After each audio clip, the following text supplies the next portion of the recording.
Hi అండి. నమస్తే. బాగున్నారా? నేనైతే చాలా బాగున్నానండి. మీరు ఎలా ఉన్నారో కామెంట్ బాక్స్లో కామెంట్ రాసేయండి. ఫస్ట్ టైం నా వీడియో చూసే వాళ్ళైతే ప్లీజ్ లైక్ చేయండి. స్కిప్ చేయకుండా వీడియో మొత్తం చూడండి ఫ్రెండ్స్. మీరు స్కిప్ చేసి చూస్తే నాకు ఉపయోగం ఉండదండి. మొత్తం పూర్తిగా చూడండి, మీకు ఉపయోగపడుతుంది ప్రతి ఒక్క వీడియో కూడా. నా వ్లాగ్స్ డైలీ వ్లాగ్స్ కూడా పెడుతున్నా ఫ్రెండ్స్. ఒక లైక్ ఇస్తే ఇంకొంతమందికి రికమెండ్ అవుతుంది మన వీడియో అనేసి, అందుకనే లైక్స్ అడిగేది. ఓకేనా ఫ్రెండ్స్? ఇప్పుడు మనం ఒక మంచి వీడియోతో వచ్చా అని చెప్పాను కదా, ఆ వీడియోలోకి అయితే వెళ్ళిపోదాం ఫ్రెండ్స్. ఓకేనా? మాది ఒక మధ్యతరగతి కుటుంబం అండి. చాలా మధ్యతరగతి కుటుంబం. మేము అన్నీ బ్యాలెన్స్ చేసుకుంటూ, అన్ని కోరికలనైనా వేటినైనా కంట్రోల్ చేసుకుంటూ, ఇంట్లోకి అవసరమైన వరకే కొంటామండి. ఏదైనా సరే అనవసరమైన కొని పక్కన పెట్టి అయ్యో దాన్ని చూసుకుంటా అయ్యో ఎందుకు కొన్నావు అది అనవసరంగా అనుకోకుండా, ఓన్లీ మా ఇంట్లో వాడే వస్తువులు, ఇంట్లో సరిపోయే వస్తువుల వరకే మేము కొంటామండి. ఎక్కువ కొనేసి అసలు స్టాక్ అయితే పెట్టమండి. అవసరం ఉన్నాయి అంటే ఖచ్చితంగా తీసుకుంటామండి. అనవసరం అనుకున్నవి అయితే అసలు వాటి జోలికి కూడా పోము మేమైతే. ఓన్లీ అవసరానికి. ఎందుకంటే చూసారుగా మాకు ఇల్లు కూడా లేదు. తెచ్చి ఎక్కడ పెడతామండి? ఇల్లు కట్టుకున్నాక ఏదన్నా, ఇల్లు కట్టుకున్నాకైనా కూడా ఏదైనా సరే ఉపయోగపడే వస్తువులు కొనుక్కుంటేనే మన బడ్జెట్లో మన సరిపోతుందని నా ఒపీనియన్ అండి. అనవసరంగా కొని ఇంట్లో పెట్టుకొని వాడకుండా డబ్బులు వేస్టేగా, అదొక ఖర్చేగా, వేస్ట్ ఖర్చేగా. అందుకనే ఎప్పుడైనా సరే అవసరమైన వరకే కొనుక్కోవాలని నా ఒపీనియన్ అండి. ఇప్పుడు మా నెల వచ్చేసరికి ఏమేమి ఖర్చులు ఉంటాయి, మేము ఎలా బ్యాలెన్స్ చేస్తాం, అసలు ఏమేమి ఖర్చులు ఉంటాయి అనేసి నేను ఒక నోట్స్ కూడా రాసుకున్నా, గుర్తుంటాయో గుర్తుండవని. అవన్నీ చూపిస్తా అండి మీకు. మీరు కూడా ఇలానే రాసుకుంటారా? ఈ ఖర్చులు ఇలానే మీరు నెల నెల ఇలా రాసుకుంటూ ఉంటారా? నేనైతే రాస్తానండి. ఓకేనా? ఇప్పుడు చూపిస్తాను ఆ నోట్స్ ఏమొస్తుందో మన నెల నెల అనేసి. ఓకేనా ఫ్రెండ్స్? కంటిన్యూ చూసేయండి.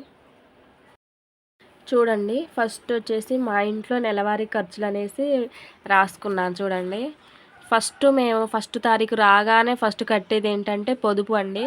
పొదుపు ఖచ్చితంగా కట్టాలి. 2500, 2500 ఖచ్చితంగా. మనం తిన్నా తినకపోయినా, పనికి పోయినా పోకపోయినా పొదుపు మాత్రం ఖచ్చితంగా కట్టాల్సిందే అండి. 10 మంది వచ్చి మన ఇంటి మీద పడతారు, కట్టకపోతే 10 మందిలో పని కదా, పరువు పోద్ది ఖచ్చితంగా. కాబట్టి మనం తిన్నా తినకపోయినా ఈ పొదుపు అయితే కట్టాలండి. ఈ పొదుపు ఇంకొక 2 నెలలు అయితే అయిపోద్ది. నెక్స్ట్ మళ్ళీ లోన్ కూడా తీసుకోవాలి. ఓకేనా ఫ్రెండ్స్? మీరు కడుతున్నారా పొదుపు డబ్బులు ఎవరైనా? మేమైతే కడుతున్నామండి. నెక్స్ట్ వచ్చేసి పాల బిల్లు 450 పాల బిల్లు అండి. పాల బిల్లు అంటే 2 ఏమంటారు, పావు లీటర్ పాలండి. నెలకు వచ్చేసి 450. మా దగ్గర 2 గిద్దెలు 15 రూపాయలండి. ఓకేనా? అందువల్ల నెలకు వచ్చేసి 450 పాల బిల్లు. ఖచ్చితంగా పాలైతే కావాలి కండి, పిల్లలు తాగుతారుగా. మేమేదో కొంచెం చాయ్ పెట్టుకుంటాం కానీ పిల్లలకే పోస్తాం, లేకపోతే పిల్లలు తాగకపోతే తోడు పెడతామండి అందులోనే. ఓకేనా? నెక్స్ట్ వచ్చేసి TV bill. Next TV bill అండి. టీవీ బిల్లు నెలకి 300 అండి మా బిల్లు. మేము ఇది అసలు వేస్ట్గా అస్సలు వాడమండి. ఎప్పుడైనా మాకు టీవీ చూడాలి అనిపించినప్పుడే మేము టీవీ కార్డు వేయిస్తామండి. అనవసరంగా వేసి చూడకుండా డబ్బులు అయితే అస్సలు వేస్ట్ చేయమండి మేము. ఎందుకంటే నాకు ఫోనే ఉంది. మా వారు పొద్దున్న లేస్తే ఎటు ఒక్కలు పనికి వెళ్ళిపోతాడు, లేకపోతే కమ్మ వాటి ఇటు వెళ్తాడు. ఇక మా బుడ్డోడైతే టీవీ చూసే ఏజ్ కాదు. మా పెద్దోడైతే స్కూల్కి వెళ్తాడు. వాడు స్కూల్కి వెళ్తే మార్నింగ్ 8కి వెళ్తే ఈవినింగ్ 5కి వస్తాడు. 5కి వచ్చి మళ్ళీ 5:30, 6 వరకు హోంవర్కే సరిపోద్ది. మళ్ళీ 6 నుంచి తినేసి కొద్దిసేపు ఆడుకొని మళ్ళీ నిద్రపోవటమే. కాబట్టి మేము టీవీ రీఛార్జ్ అనేది ఎప్పుడైనా కావాలి చూడాలి అన్నప్పుడే వేపిస్తామండి. అసలు వేయించం కూడా. ఏదైనా ఉంటే ఒకవేళ చూడాలంటే పిల్లలు ఒక్కొక్కసారి ఫోన్లో చూస్తారు, ఫోన్లో రీఛార్జ్లు ఉంటాయి కాబట్టి. ఇక నెక్స్ట్ వచ్చేసి చిట్టీలండి. చిట్టీలు ఒక 6000 కడుతున్నాం నెలకు వచ్చేసి. మరి అది ఎన్నెల చిట్టి ఏందని మా వారికే తెలుస్తుంది. 6000 కడుతున్నాం. కావాలి కండి, దాచుకోవాలిగా, మరి సేవ్ చేసుకోవాలిగా. అన్ని ఖర్చులు ఉంటూనే ఉంటాయి, కానీ ఆ ఖర్చుల్లోనే మనం ఒక లిమిట్గా ఉంచుకొని మనం దాచుకుంటేనే నెక్స్ట్ మనకి ముందు బాగుంటుంది కండి. పిల్లల భవిష్యత్తుకైనా, వాళ్ళ చదువులకైనా, వాళ్ళ దేనికైనా సరే అనేసి చిట్టీలు 6000 అండి. చిట్టీలు పొదుపు మాత్రం ఖచ్చితంగా అండి. పొదుపు ఖచ్చితంగా కడతాం. చిట్టీలు కూడా అసలు ఆపేది లేదండి. కొంచెం తగ్గించుకునైనా ఖర్చులు చిట్టీలకు ఉంచుకొని చిట్టీ కట్టేస్తామండి మేమైతే. నెక్స్ట్ సరుకులండి. సరుకులు ఒక 2000 వేసాము. 2000 సరుకులు ఏంటి ఇంకా తక్కువేనండి బాబు. సబ్బులు, షాంపూలు, ఇంకా ఆయిల్ అని. ఆయిలే మాకు నెలకు వచ్చేసి 4 ప్యాకెట్లు అంటే 140 ఉంది. ఇప్పుడు మీకెళ్ళి ఎంత ఉందండి? పామాయిలే వాడతాం మేము, 140 రూపీస్ ఉంది. నెలకి 4 అంటే మేము ఏమి పిండి వంటలు అయ్యి తక్కువ చేస్తేనే 4 పడతాయి. ఇంకేదైనా చేస్తే ఇంకా ఎక్కువే పడతాయండి, చాలా పడతాయి. ఇంకా ఇది చాలా ఉంటాయి, జీలకర్ర అని, తాళం గింజలని, మసాలాలని, ఇంకా చాలా చాలా ఉంటాయి కండి. చూపిస్తా చూడండి. ఇప్పుడు నేను అది కూడా రాశాను. నేను 2000 సరుకులు అంటే ఏందంటారుగా, అవి చూడండి, అవి కూడా రాశాను. అంజాతగా రాశాను చూడండి. ఆయిల్, జీలకర్ర, తాలింపు గింజలు, పల్లీలు, పసుపు, ఉప్పు, ఇడ్లీ రవ్వ, గోధుమ రవ్వ, గోధుమ పిండి, పంచదార, ఉల్లిగడ్డలు, సంతూర్ సబ్బులు మా వారికి, మైసూర్ శాండిల్ సబ్బులు పిల్లలకి, షాంపూలు, సరుపు, అల్లం వెల్లుల్లి, ఇంకా ఉల్లిగడ్డలు, ఇంకా మర్చిపోయినా ఇంకా కొబ్బరి నూనె అవి ఉంటాయిగా, ఇవన్నీ ఒక 2000కి వేసుకున్నానండి నెలకు వచ్చేసి. ఓకేనా. ఇంకా నేను తక్కువ వాడుతున్నాయి. మళ్ళీ ఎక్కువ ఏమి వాడము, మేము తక్కువే వాడతాం. మళ్ళీ బెల్లం ఉంటుంది, అందులో పల్లీలు ఉంటాయి, అవన్నీ కూడా ఒక 2000 జాతగా వేసా. వరకు మా ఇంట్లో ఇవన్నీ మా ఇంట్లో నేను రాసుకున్నాయండి. ఈ పొదుపు ఇవి అన్నీ మేమేం వాడతాం, నెలవారీ సరుకులు అనేసి, ఖర్చులు ఇవన్నీ. నెక్స్ట్ సంవత్సరానికి కూడా కావాల్సిన సరుకులు ఉంటాయి, అవేంటో నెక్స్ట్ పేజీలో చూద్దాం. కంటిన్యూ అవుతుంది వీడియో, చూసేయండి. వడ్లు వచ్చేసి ఒక బస్తాకి 2200 అండి. ఇప్పుడు మేము 8 బస్తాలు తీసుకుందాం అనుకుంటున్నాం. 2200 ఇంటూ 8, 8 బస్తాలు 18,000 అండి. చూడండి, 8 బస్తాలు. అంతకుముందు సంవత్సరం మాకు 5 బస్తాలే సరిపోయాయి. పిల్లలు ఒక్కడేగా అప్పుడు చిన్నోడు. మళ్ళీ తర్వాత ఇప్పుడు పోయిన సంవత్సరం ఏమో 7 తీసుకున్నాం. అట్లా సంవత్సరానికి ఒక బస్తా పెంచుకుంటూ పోతున్నామండి. ఇప్పుడైతే 8 బస్తాలు తీసుకున్నాం. 2 పిల్లలు తినేవాళ్ళు అయ్యారుగా.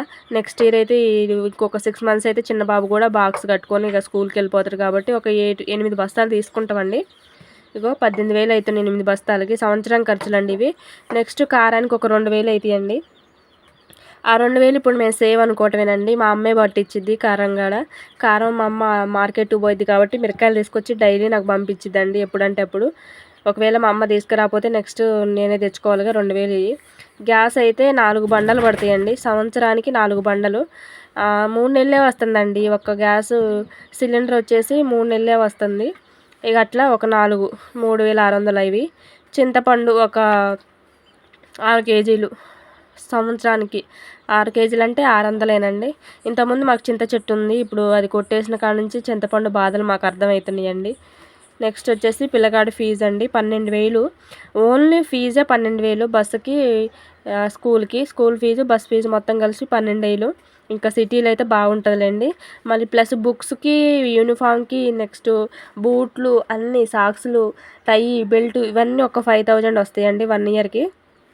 మళ్ళీ వాటితోటే ఉండిపోరులేండి, మళ్ళీ అవి ఖరాబ్ చేస్తారు, మళ్ళీ తీసుకురావాలి. మామిడికాయ పచ్చడి కూడా అండి, పచ్చడి కూడా సంవత్సరానికి సరిపోను పెట్టుకుంటాం. ఇవండి మా లో బడ్జెట్, మా మిడిల్ క్లాస్ వాళ్ళ బాధలు ఇవి. ఇలా వేసుకుంటామండి బడ్జెట్లు అయితే. ఓకేనా. ఇవన్నీ సంవత్సరానికి తీసుకొస్తే ఎటు చెక్కు చెదరవు, ఉండిపోతాయి. కారాన్ని కూడా ఒకసారి పట్టించుకోవచ్చండి, మనం పట్టించుకొని మంచిగా ఒక డబ్బాలో అదిమి పెట్టాలండి, గట్టిగా గాలి పోకుండా అదిమి పెడితే పురుగు పట్టకుండా ఉంటుందండి. ఓకేనా. ఇవి మా మిడిల్ క్లాస్ లెక్కలు, బడ్జెట్ ఇలా ఉంటాయి మా ఖర్చులు అయితే. ఇప్పటి వరకు మాకు ఇంత ఖర్చు అయింది అనే చూశారు, మరి మా ఆదాయం ఎంతో మీకు తెలియాలిగా. ఖర్చు వరకు చూశారు, ఆదాయం ఎంతో అనేది నెక్స్ట్ వీడియోలో ఖచ్చితంగా చూపిస్తానండి. ఇప్పుడు నెలవారీ ఖర్చులు ఇవి మొత్తం కౌంట్ చేస్తే 14,750 వస్తుంది నెలకే, ఈ చిట్టీతో సహా మొత్తం కలిపితే 14,750 వస్తుంది. అట్లా సంవత్సరానికి మనకి 1,450 ఇంటూ 12 నెలలు 1,77,000 చూడండి, 1,77,000 మన సంవత్సరానికి. నెలకి 14,750. అది మన మిడిల్ క్లాస్ వాళ్ళకి. నెక్స్ట్ మనం సంవత్సరానికి వచ్చే ఆదాయం, సంవత్సరానికి పెట్టే ఖర్చు ఎంతో నెక్స్ట్ చూద్దాం పండి. చూడండి, ఇప్పుడు ఇవి సంవత్సరానికి మన ఇంట్లో సరుకులు వాడుకున్నాయి సంవత్సరానికి మొత్తం కౌంట్ చేస్తే 41,600 అయినాయి. చూడండి, 41,600. అన్నీ మనం తగ్గించుకుంటా మెయింటైన్ చేసుకుంటూ వస్తేనే ఇంతవరకు వస్తుంది.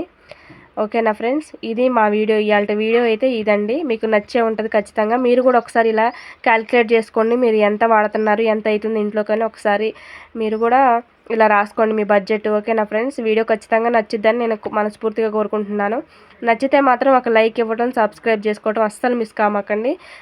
ఓకేనా ఫ్రెండ్స్, నెక్స్ట్ వీడియోతో మళ్ళీ కలుద్దాం. Thank you for the watching. Bye friends.